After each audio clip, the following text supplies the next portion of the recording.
What are the lessons of economic history? Human beings have always practiced economics even before Adam Smith started to codify some of the laws into his book, The Wealth of Nations. Other great economists have also come, such as David Ricardo, Alfred Marshall, Lionel Robbins, Friedrich Hayek of the Austrian school, Maynard Keynes, Milton Friedman, and contemporaries like Joseph Stiglitz, Paul Krugman, Richard Thaler of the behavioral school, and of course the Freakonomics guys, Stephen Dubner and Stephen Levitt, who took the fame from the likes of Eugene Farmer, the author of Efficient Market Hypothesis. In Nigeria, we have also seen the likes of Professor Sam Aluko, Cloud Ake, Ayodele Awojobi, Bayade Deji, Pius Okigbo, Charles Soludo, Bismarck Rewane, Ode Ojowu, and Doyin Salami, among many others. What are the lessons of economic history, again, I ask? Upstarts have come up to challenge the wisdom of the likes of Adam Smith and his classical theories. One, Catherine Marshall, wrote a book titled Who Cooked Adam Smith's Dinner?, in which she questioned the fundamental idea that human actions are always rational. Richard Thaler also questioned this rationality and sought to prove that most humans take irrational decisions every day. Marshall sought to prove that Adam Smith's mother, who cooked for him and took care of him till she died in the house inherited by Adam Smith from his dad, was not acting calculatively and exactly rationally as she did the work that made Adam Smith's life easier. She pushed that perhaps economics as a field of study would have been different if Adam Smith was a woman, or if Adam Smith had married and had children, because he died without getting married or having children. The lessons of history seems to be that there is a context behind every situation, and we may not accept theories hook, line, and sinker.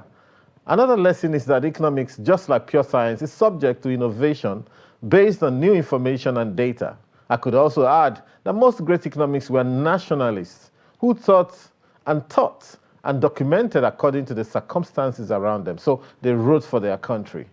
In the first part of this discussion, we are joined by, this is the first tranche of discussion. We're joined by Mr. Kazim Sodangi, in-house guru, to take us on a trip into the bowels of economic history from his perspective. Welcome, Soda. Thank you so much, Okwe. So I'll shoot very straight, right? So what are the lessons of economic history?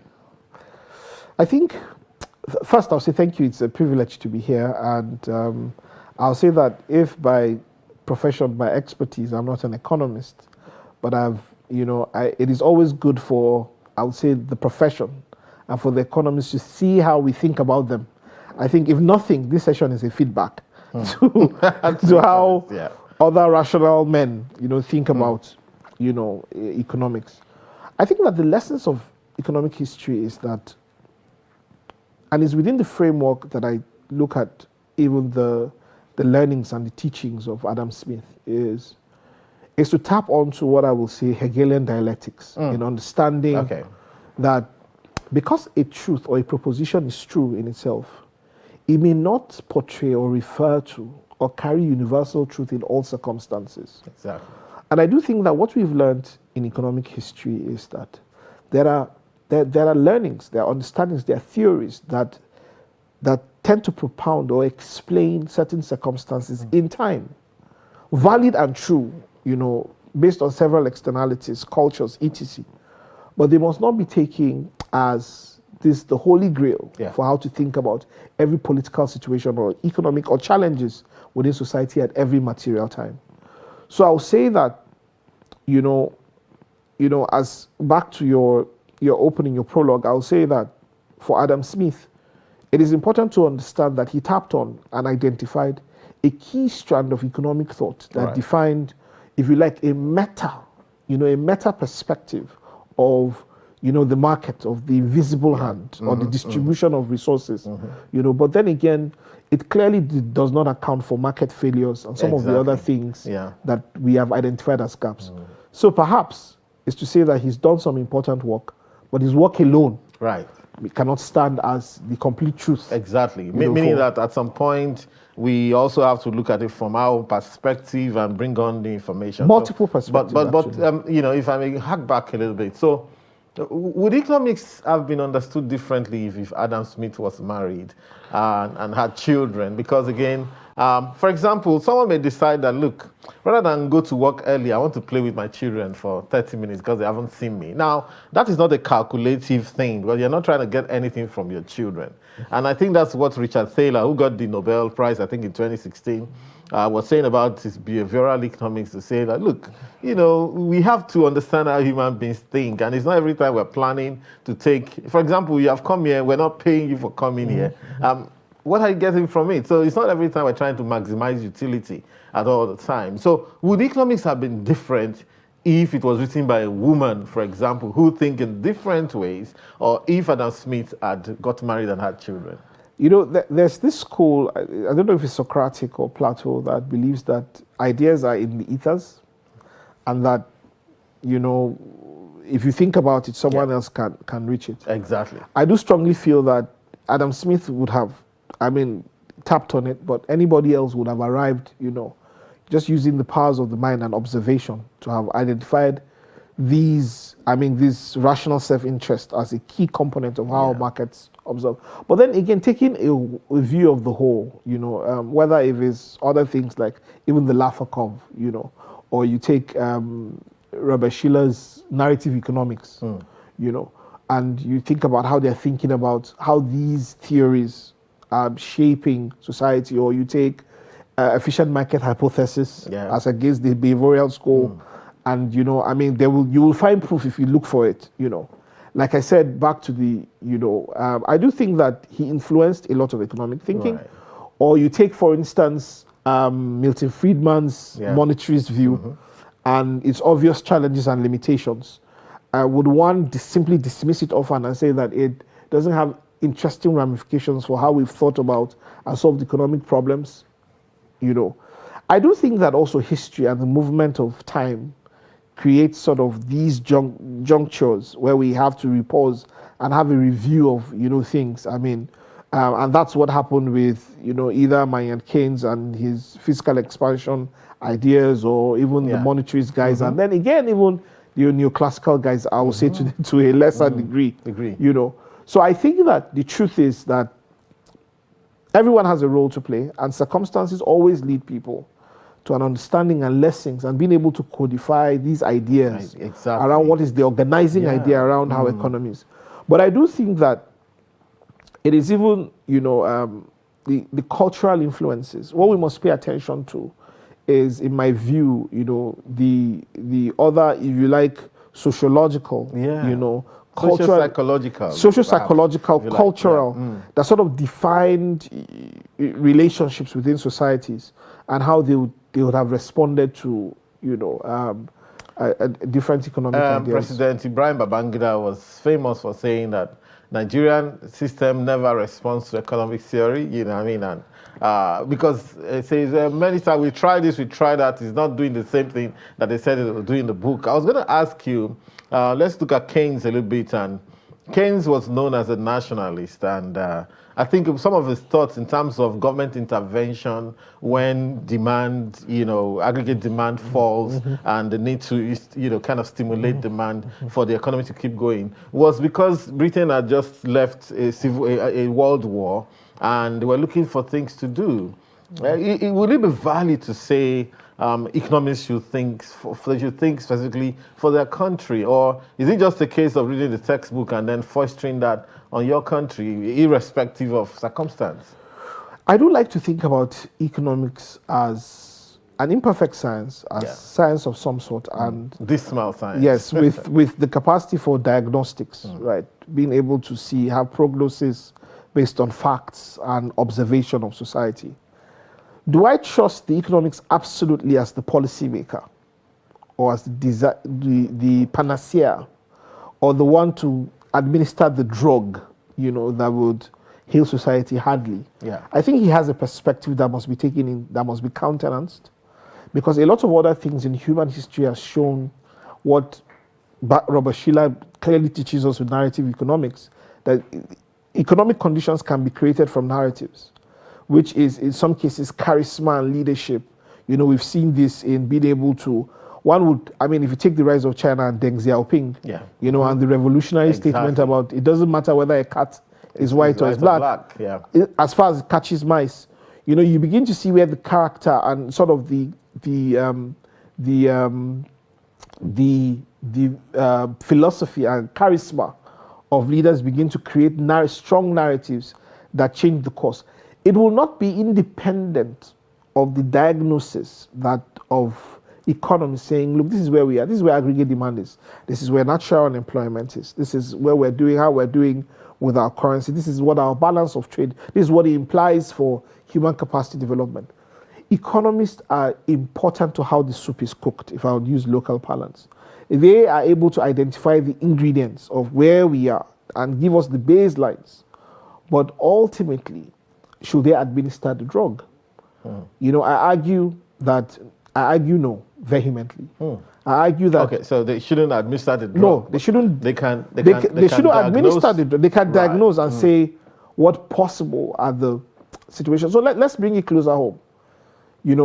The impossible decision, for instance, in Nigeria, not impossible, but the sheer difficulty of being able to remove, for instance, subsidy in our reality. Right.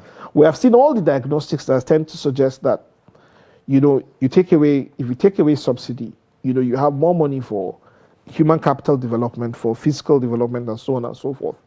But when you look at the other factors within Nigeria, and I guess that's where sometimes the politicians are hamstrung, I do feel that while there's a valid case for removal of subsidy, but what happens in between to be able to lead society from that point where it is, because in truth is that there's going to be a cost push inflation that might consume any economy, right? So there's that tendency. So what should happen? I do think that the other answers do not lie in economic ideas solely, for instance. There's a matter of personal sacrifice, leadership. Do people trust the leaders who would make this prescription? Do people trust the palliatives that are put in place? There are other gaps and ideas that are supplied, not from the stables of economics. Even though we see what the drug should be, but how it will be designed and administered cannot be left for the and the same thing when you think about, whether we should float the currency or what we should do in terms of making choices between maybe guns or bread, all those type of choices are not necessarily to be made by, I do not think that the field of economics provide the ready answers for how these choices should be made. I do think that, other fields of knowledge, responsibility, the human mind, the capacity to lead in many ways, and that's a different conversation, is where those answers can be found. That's a very big subject you just raised.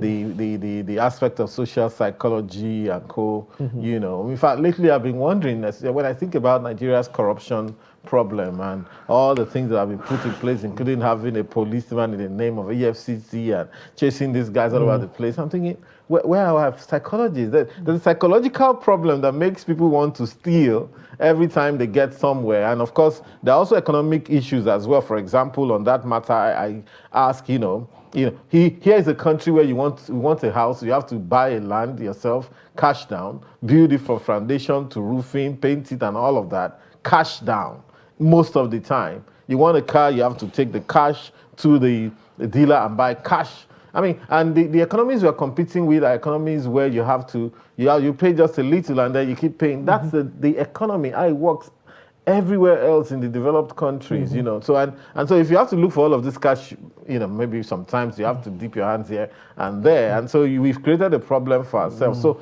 it's a valid one that other fields of social science seem not to be pulling their weight as far as it. And I'm going to ask you a last question towards the end, but I won't let the cat out of the bag now. The multilateral agencies have accused Nigeria of practicing what they call heterodox economic ideas as against orthodox. And of course, the orthodox ones are the ones we've been, discussing, demand, supply. If you do this, that happens according to the circumstances surrounding the studies of all the all-time greats in economics and so on. I must confess to you, I'm a bit partial to heterodox. But what do you think about the perspective of the IMF and World Bank? So I do think that, for any skill, for any area of knowledge, there are building blocks. They change. But like I said, when we're discussing, the issue of Adam Smith, and, I keep saying that the Hegelian dialectics for me provides sort of the guiding framework for how to think about knowledge and even its application. I do feel that to administer the sort of solutions that are required, Nigeria needs to understand properly orthodoxy and how it affects the interrelationships of all these factors in how its economy works. Because one, it must understand its economy comparatively, and competitively in that sense. So it's important to understand all the sort of traditional fields, what the traditional fields of economics teach us, because they didn't come out of the thin air, and they're not. One cannot sit down and say that they're complete falsehoods. They are not. I mean, if you take either what we're talking about, Mayan Keynes and the Second World War, and just sort of fiscal expansion and sort of raising prices, driving inflation, but creating jobs, and then the eventual net effects in the late 70s that led to stagflation. In the same thought, almost the same approach, but with the implications.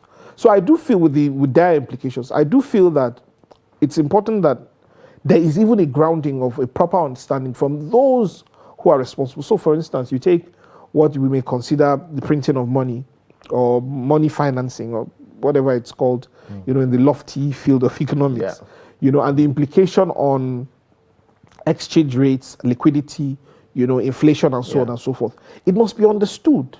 But what must happen must not be that you administer straight away, orthodox ideas to solving these problems. Again, it takes us back to the other fields of economics and so on.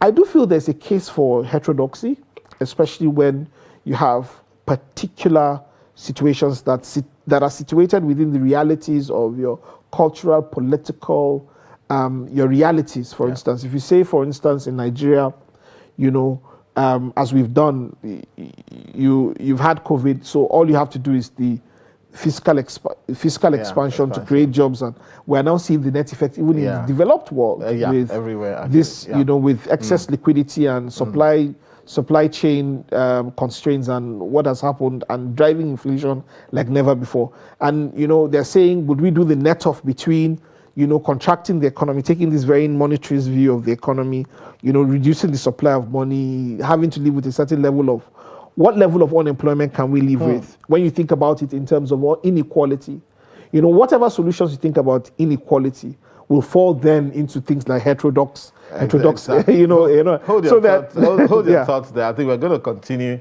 from that point on. We're going to take a short break now, and when we come back, we're still with Mr. Kasim Sodangi.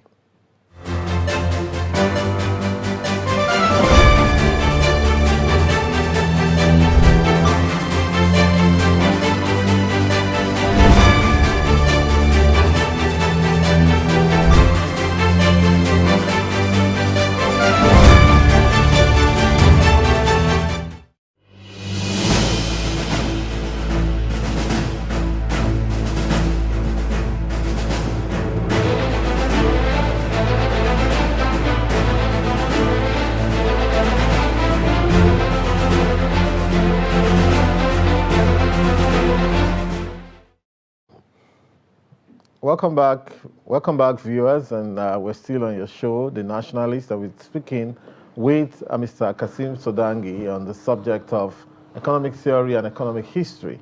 So welcome back. So you were just landing on the subject of heterodoxy so I wanted to just conclude your thoughts in the next few minutes. Okay, so I was saying that it is important to understand the application of orthodoxy, because they're important fields of knowledge, and there's a lot of research to back. However, in this understanding of the different aspects of your society, right? If you have what would happen, for instance, if I decide to say, look, I remove subsidy in Nigeria today, and I do not have a designed conditional cash transfer or palliatives program, which is heterodoxy, by the way. Yeah, exactly. That I'm going to create chaos. I take the lessons of Cardoso in Brazil, who single-mindedly targeted inflation, and refused any form of fiscal expansion, one, to bring inflation under control and to boost the local economy of Brazil. It did cost a lot of pain and his political career. It was the end of his political career, right? And of course, Lula came and reaped the benefits of a stronger, more robust. As I always happens. Yes, more robust, economic plan. So for Nigeria, I do think that there is, first of all, a misplacement of, or there's a misplacement, or there's a gap, there's a chasm between being able to design, programs, Yes, and to take decisions that would solve decisions that will solve the gaps or the economic challenges. Someone will say, when we took the IMF, and deregulated, or when we, or we attempted a structural adjustment program, and allowed, it didn't help. It didn't help the economy. And the truth is that what is required is that while there were lessons from orthodoxy to apply, the skill and leadership would have meant designing an intricate policy that was well suited to human capacity concerns in that society, the levels of demand, the sort of the productivity of society, the efficiency within society. These other microeconomic concepts will define sort of the sort of drug that will be administered and in what doses. Exactly. Because if you think about it, we have some fundamental challenges here. For example, data. That's simple data. In fact, let's not even call it, let's just say statistics. We don't know how many of us there are, we have a counting problem. And oftentimes, culture and politics sort of blocks us from getting to any understanding of, those indices. And without the numbers, how can you plan, So how then knowing what, and I think that is where heterodoxy comes in, because then you have to sometimes do some crazy things that are not in the books. Because if you just think that, for example, like a good example of the petroleum subsidy, if you yanked it off, it looks like we should yank it off. In my mind, what do you think about an idea? Suppose we yank it off. Suppose we can't, I believe we can't yank it off. We can't take off those subsidies, because if we do, maybe inflation will go to 200% and, it will be crazy on the street, riots and co may break out. But our petrol seems not to be taxed. Why, if government says, okay, can I recover 50 naira and call it petroleum tax, okay? We're not removing subsidy, but this thing has to go up, but it's a tax. It goes into the books as tax. And it's a very good tax because it can be collected so easily as people are buying fuel within the country. And then there are other kind of things that we haven't been doing. They've been giving a lot of waivers, political waivers. Can you stop that? On import duties and co, it goes straight into the books. I've been toying with the idea of a vehicle tax, for example, though it may be a bit, difficult to administer, but it's done elsewhere. And before you know it, you may be able to recover 3 trillion from other sources to reduce this subsidy, and then you look at how you can remove the subsidy over time. So I believe that perhaps we're not thinking hard enough on the other options we have. And then we wait until we're being advised, because the advice that's coming from the multilateral agencies now is remove subsidies, okay? Deregulate the market, devalue some more the naira, and anything else that's government owned, sell it off. And therefore, you're throwing the data now, the statistics. If you're throwing 50 million people who don't know their left from their right, uneducated, illiterate, poor, somewhere in some village, they're throwing them straight into the hands of the market forces, which can only destroy them. What do you think about that? Like I said, there are no easy answers for where we have found ourselves. Even though we tend to narrow, and that's again, the multilateral agencies are doing what they are meant for. They tell you what they think from their orthodox perspectives. But how you solve problems in a society is not even though sometimes they are prescriptive, but why we don't vote them into power is because they are not our government. Exactly, yeah. And that is where, you expect that leadership needs to have, like we've discussed earlier, thinking hats and thinking about options and so on and so forth. And you have mentioned one idea. I do feel that the problem in Nigeria right now is that the state in itself has no capacity. And any sort of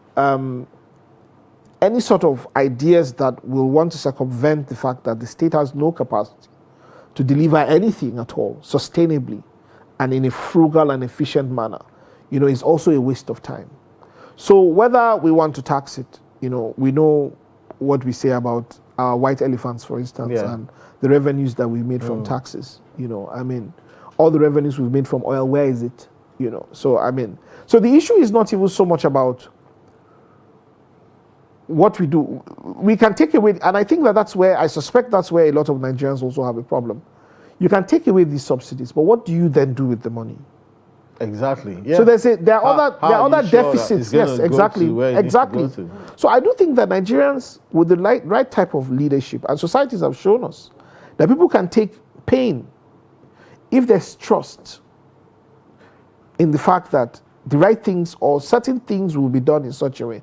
So I do think that the state, first of all, needs to demonstrate that it can be effective, efficient, and it is thinking about society. So I do think that people have more resilience than is first assumed. Indeed, yes. Yes, So, but the trust deficit has meant that, this is the only way we know that government even exists in our lives. So would you think that maybe the next government that's coming should be thinking more of this, how to breach that deficit? Because so let me give you a scenario.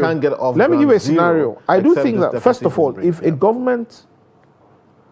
the first actions of a government is to constrain itself and to restrain itself on the types of costs and consumption that happens within government, our spending is overweighted in the interest of the establishment. The waste from either travel or the approach to procurements, which is something else I've been thinking about. It's madness how we've approached, procurement, and how much money we've wasted in running the fact that the machinery of the state is highly inefficient, wasteful, and self-serving. This does not require a removal of subsidy.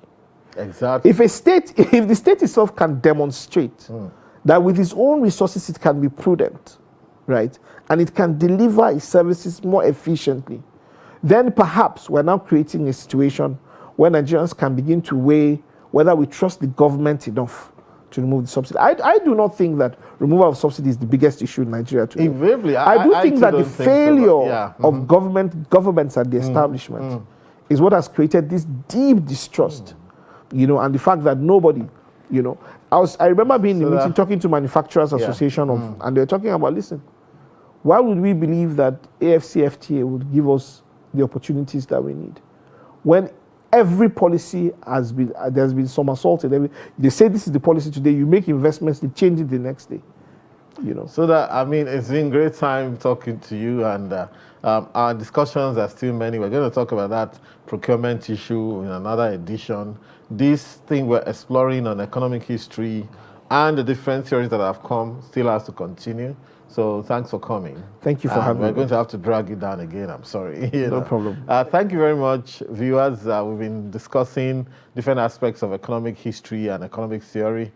See you next week. Thank you very much.